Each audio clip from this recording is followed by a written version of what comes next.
Bonjour à toutes et à tous. Alors aujourd'hui un cours concernant le stockage de données.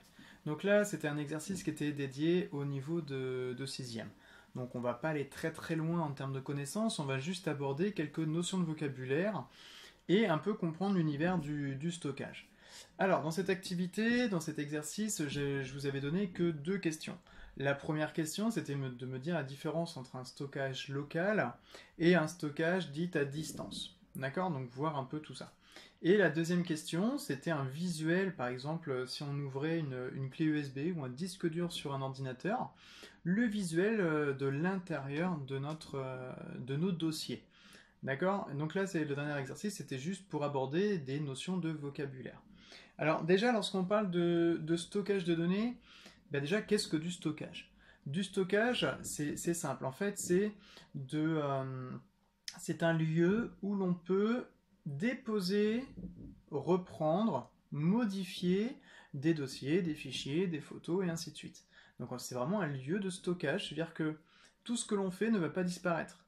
On va pouvoir l'enregistrer quelque part. Et lorsque vous faites fichier enregistré dans n'importe quel logiciel, en fait, vous allez stocker votre document. Alors, il existe plusieurs types de supports pour stocker une information. La plus basique, la plus simple, c'est la clé USB. Alors, la clé USB, c'est quelque chose qui est petit, que l'on peut transporter. L'avantage, c'est ça, c'est que c'est petit, on peut le transporter. Vous le mettez dans votre trousse, vous l'enlevez, vous sauvegardez, vous modifiez, vous allez chez vous, vous pouvez modifier, vous pouvez travailler. Vous gérez votre espace de stockage.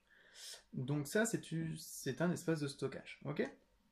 L'inconvénient, c'est que comme c'est petit, on ne va pas non plus mettre énormément de mémoire dedans. D'accord?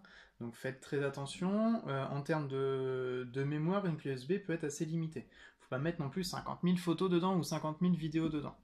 Ok? Voilà. Ensuite, nous avons plus gros, qui est un disque dur externe. Alors, le disque dur externe, c'est un disque dur externe, c'est-à-dire qu'il n'est pas dans l'ordinateur. Sinon, c'est le même principe qu'un disque dur classique, hein. Le disque dur est dans l'ordinateur. On va venir graver à l'intérieur de ce disque ce que l'on veut sauvegarder. Lorsque vous faites fichier enregistré sous et vous mettez sur l'ordinateur dans un dossier que vous avez dans l'ordinateur, en fait, vous sauvegardez dans un disque dur. Celui-là, c'est le mélange d'un disque dur et d'une clé USB. C'est un disque dur comme un ordinateur, sauf qu'on peut l'emmener partout là où on veut, comme une clé USB. Donc c'est vraiment le mélange des deux. Ici, bien sûr, on a plus de mémoire que là-dedans. Bon, vous imaginez bien que la taille y joue aussi énormément. La clé USB, vous pouvez la mettre dans votre poche. Malheureusement, vous pouvez aussi les perdre. Le disque dur, c'est plus difficile de mettre dans la poche, encore plus difficile de la mettre dans la trousse. Bon, l'avantage, c'est qu'on ne risque pas de le perdre. Ensuite, il existe d'autres types de supports. Par exemple, les cartes SD sur votre téléphone portable ou sur vos tablettes, ou même dans un appareil photo numérique. On sauvegarde sur une carte SD. Il existe d'autres types de supports pour la mémoire. Le CD.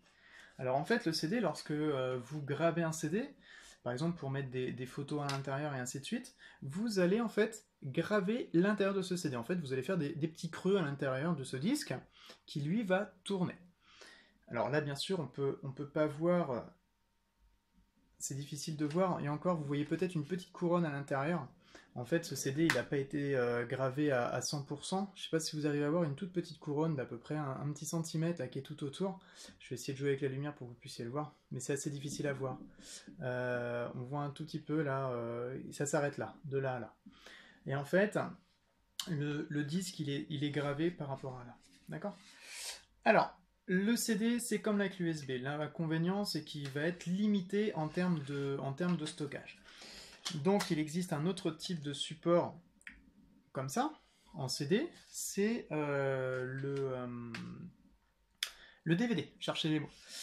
Donc, c'est pour ça que généralement, un film, il est sur un DVD. Parce qu'un film, vous imaginez bien que c'est lourd un film, ça pèse, il y a du son, il y a des images, il y a un menu déroulant pour choisir et ainsi de suite. Donc un CD comme ça serait difficile de pouvoir le mettre dedans. Donc on prend un DVD qui va être un peu plus gros en termes de stockage. Si malheureusement sur un DVD vous pouvez pas tout mettre, il existe des CD, DVD, Blu-ray. Là le Blu-ray en termes de stockage en forme de galette, hein, en rond, c'est ce qu'il y a le mieux pour l'instant. C'est pour ça que lorsque vous allez dans le commerce et que vous achetez un film en Blu-ray, alors il est un peu plus cher qu'un DVD, ça c'est sûr, mais par contre la qualité de l'image est meilleure parce qu'il y a plus d'espace et aussi la qualité du son est meilleure. Donc voilà pourquoi, en même temps vous allez peut-être comprendre pourquoi un Blu-ray c'est de meilleure qualité qu'un CD. C'est tout simplement en termes de stockage, on peut mettre plus d'informations dedans. Voilà. Alors, pour la première question, il fallait me donner la définition d'un stockage local. Stockage local, je viens de vous montrer une liste d'éléments permettant de stocker localement. En fait, le stockage local, c'est la clé USB, c'est le disque dur, c'est le CD. C'est tout ce que l'on peut toucher avec nos mains et transporter notre petit stockage un peu partout là où on veut l'utiliser et surtout le garder avec soi. Ensuite, il y a le stockage à distance. Alors lui, le stockage à distance, on ne peut pas le palper, on ne peut pas le toucher. C'est ce qu'on appelle utiliser un cloud. Cloud en anglais veut dire un nuage. On comprend pourquoi le nuage, parce qu'en fait, on peut le trouver partout et on ne peut pas le toucher. Maintenant, il est trop. Donc, le cloud, en fait, c'est un serveur qui est à distance. Et dans ce serveur-là, on a un espace, lorsqu'on crée un compte sur un logiciel de cloud, et on a en fait un espace de mémoire qui est dedans. Généralement, c'est aux alentours allez, 14-15 gigaoctets de mémoire. Je ne vais pas rentrer dans les détails concernant les tailles de mémoire, on verra ça dans un cours précédent. Non, pardon, dans un cours suivant plutôt, parce que je crois qu'on ne l'a pas encore vu ça. Alors, plusieurs types de cloud. Par exemple, l'iCloud pour Mac, pour Apple.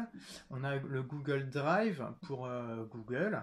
On a aussi Dropbox, par exemple. C'est un logiciel payant aussi, hein. Alors, il faut savoir que tous ces espaces de stockage, on va vous donner un espace de stockage limité. Si vous voulez avoir plus grand, il faut payer, quoi. Sinon, voilà, il y a d'autres choses, hein, Framadrive et ainsi de suite. Si par exemple aussi vous avez donné des cours via Pronote, et ben vous avez stocké en fait dans votre espace de stockage Pronote, dans votre stockage à distance, hein, votre cloud, sur Pronote, vos cours pour les transmettre par exemple aux enseignants. Ensuite, il y avait un deuxième exercice où là par contre on était en termes on allait voir en fait du vocabulaire. Alors, je vais vous montrer directement la correction qui est sur la fiche de connaissances. Donc si vous arrivez mal à lire, pensez à regarder sur la fiche de connaissances. C'est la page 29 donc du dossier cycle 3. Ne vous trompez pas, ne prenez pas le cycle 4, ça c'est pour les 5e, 4e, 3e. Hein. Prenez bien sur le cycle 3 et vous allez voir directement la feuille de cours et ceci. Voilà, c'est pas sûr que ce soit super net, mais je vais essayer de faire en sorte que vous puissiez voir et surtout comprendre par rapport à ça. Alors, on va commencer par ce qui est en haut, ce qui est marqué techno. Je me rapproche. Je sais pas si vous arrivez à voir. Ici, là, il y a un petit dossier qui est marqué, enfin un nom qui est donné où c'est marqué techno. Et bien en fait, ça c'est le nom de dossier qu'on est en train de consulter. Parce qu'à l'intérieur de notre espace de stockage, là en l'occurrence c'est un disque amovible, donc ça peut être une clé USB ou un disque dur externe. On a mis plusieurs dossiers, et là on vient d'ouvrir le dossier techno. Ça tombe bien, c'est ma discipline.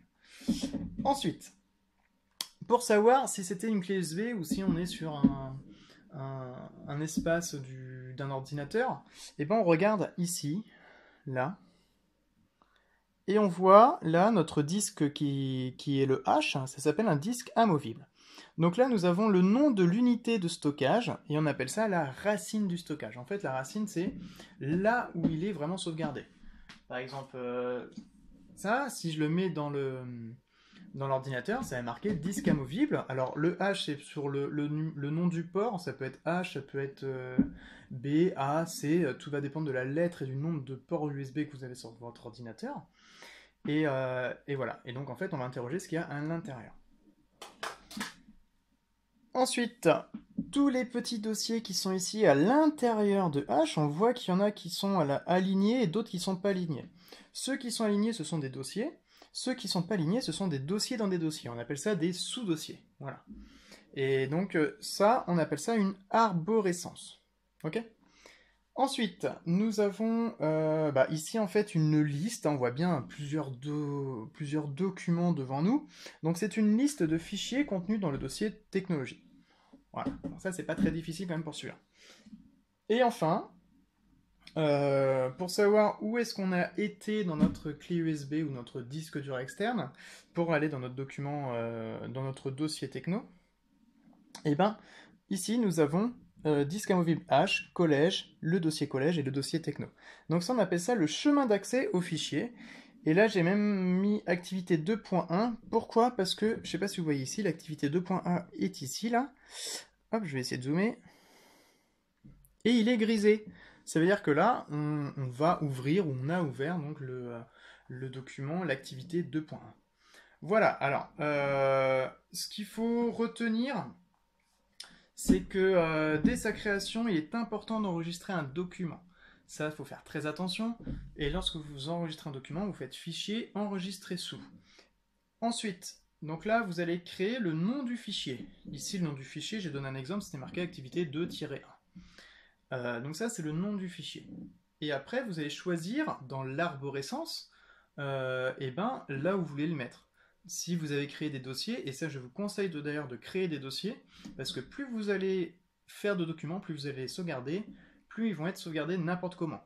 Essayez de structurer, faire une arborescence, hein, on a vu le terme arborescence, essayez de faire vraiment une arborescence, et une arborescence efficace.